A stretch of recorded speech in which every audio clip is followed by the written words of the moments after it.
A man drops to his knees in the middle of a dusty road while a 7-ton elephant walks directly toward him, and the people around him are screaming for him to run. They're begging him to move, but he doesn't, because he knows something they don't. He knows what this elephant remembers, and what happens next. Well, it's the kind of moment that proves animals carry memories we will never fully understand, because this elephant had been chained, beaten, and forgotten for years, until one man risked everything to set her free, and now, years later, she had come back, and she hadn't come back by accident. So let me ask you something before we go any further. Have you ever wondered if the kindness you give to the world actually comes back to you? Because this story is about to answer that question in a way that might change how you see every living creature for the rest of your life.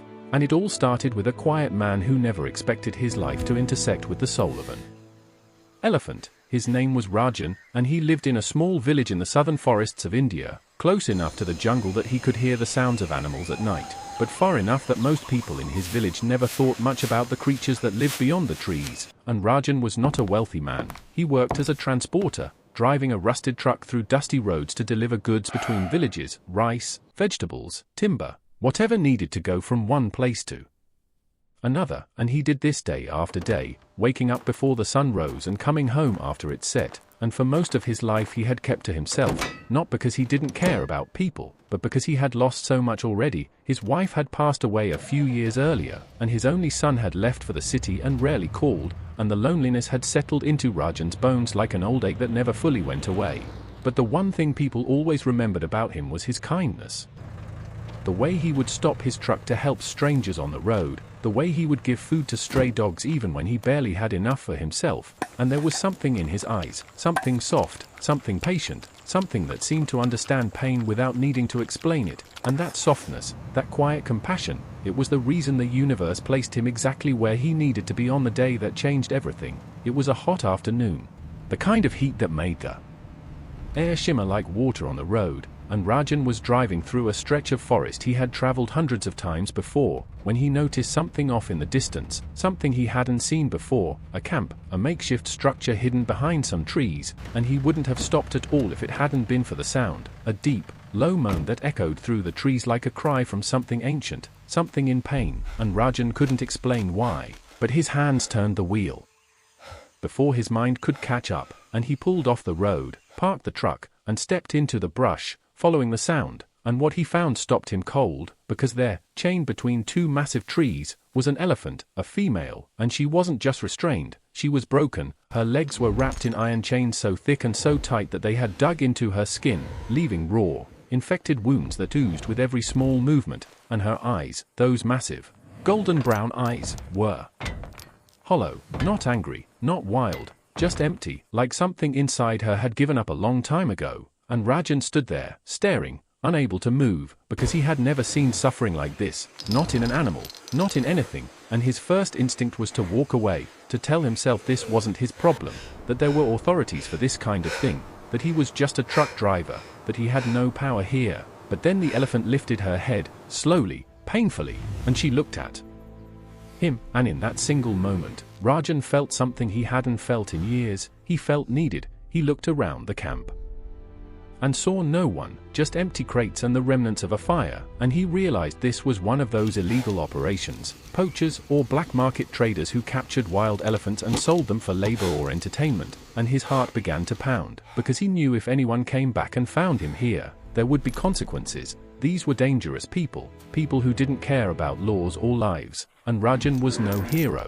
He wasn't strong, he wasn't brave in any traditional sense, but something in him had already made the decision before his mind could argue, and he walked toward the chains, his hands trembling, and the elephant flinched. She pulled back, afraid, and Rajan froze, realizing that this creature had no reason to trust him, no reason to believe he was any different from the men who had put her here. So he did the only thing he could think of. He knelt down, not because he had a plan, but because it felt right. He made himself small, non-threatening, and he began to speak to her, softly, gently, the same way he used to speak to his wife when she was scared, and he said things that didn't matter, things like, "It's okay, I'm not going to hurt you, I know you're tired, I know it hurts, but I'm going to help you, I promise." And the elephant didn't understand the words, of course she didn't, but she understood something, because her breathing slowed, and her eyes, those empty eyes, they shifted, just slightly, And there was something there now, something.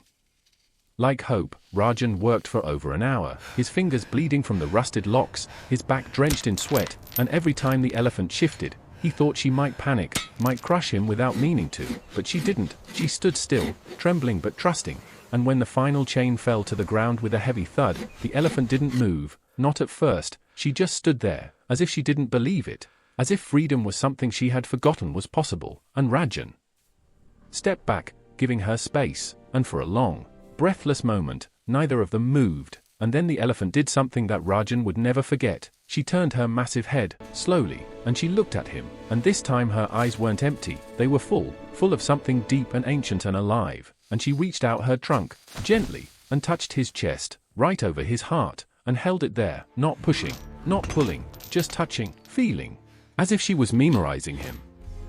As if she was saying thank you in the only language she knew, and Rajan felt tears streaming down his face, and he didn't wipe them away, he just let them fall, because in that moment, standing in the middle of a jungle with a creature 10 times his size, he felt less alone than he had in years, and then she turned, and she walked away, slowly at first, then faster, disappearing into the trees, and Rajan stood there, watching until she was gone.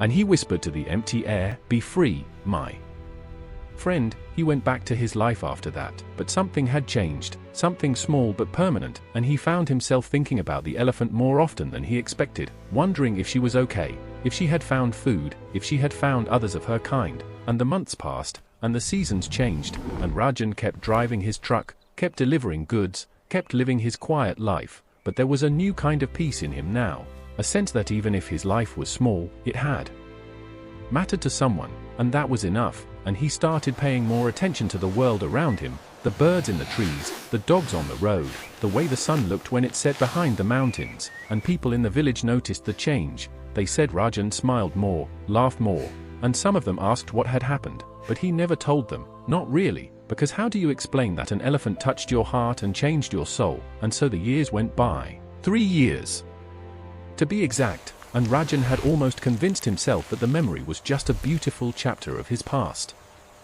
Something to be grateful for but not expected to return. Then one morning, everything changed again. It was a festival day, the village was crowded with people, music was playing, children were laughing, and Rajan was standing near his truck, selling some produce he had brought from another town, when he noticed something strange. The birds went silent, all at once, as if someone had pressed a button.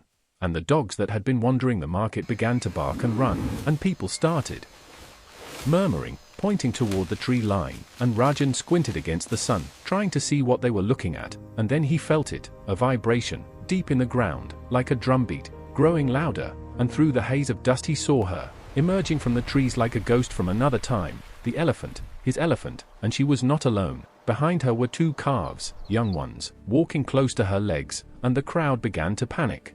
People screamed, mothers grabbed their children. Vendors abandoned their stalls, and someone shouted for the men to get weapons, to scare her off, but Rajan didn't move. He couldn't, because the elephant was walking directly toward him, not running, not charging, just walking, with a calm, deliberate purpose, as if she had been searching for him, and the people around him were yelling now, "Move, Rajan, run, she'll kill you." But Rajan dropped to his knees, right there in the middle of the road. And he waited, and the elephant stopped, just a few feet away, towering over him, and the crowd went silent, not because they weren't afraid, but because they didn't understand what they were seeing. And then the elephant lowered her trunk, slowly, gently, and she touched Rajan's chest, right over his heart, just like she had done 3 years ago. And Rajan laughed, not because it was funny, but because it was too much, too beautiful, too impossible, and the tears came again. And this time he reached up and touched her trunk, and he said, "You remembered me, you actually remembered me." And the elephant made a sound, a low, rumbling sound that vibrated through his entire body, a sound that felt like love, and the people around him watched in stunned silence as this man and this elephant stood together, not as strangers, not as species separated by everything that separates us, but as 2 souls who had found each other again. But the story doesn't end there, because what happened next is what made this moment unforgettable for everyone who witnessed it. One of the festival workers, panicked and foolish, had picked up a metal rod and was moving toward the elephant from behind, thinking he was protecting the crowd, thinking he was doing the right thing, and Rajan didn't see him, but the elephant did, and in one swift motion, she turned, placed her massive body between Rajan and the threat, and let out a trumpet so loud it shook the ground, and the man stumbled backward, dropping the rod, terrified, and the elephant stood there, her head held high, her eyes fierce, protecting the man who had once protected her. And in that moment, everyone understood, this was not a wild animal, this was not a random encounter, this was loyalty, this was memory, this was proof that kindness leaves marks on the soul that time cannot erase. And Rajan stood up slowly, placed his hand on her side, and spoke to the crowd, his voice shaking but clear, "She is not here to harm anyone.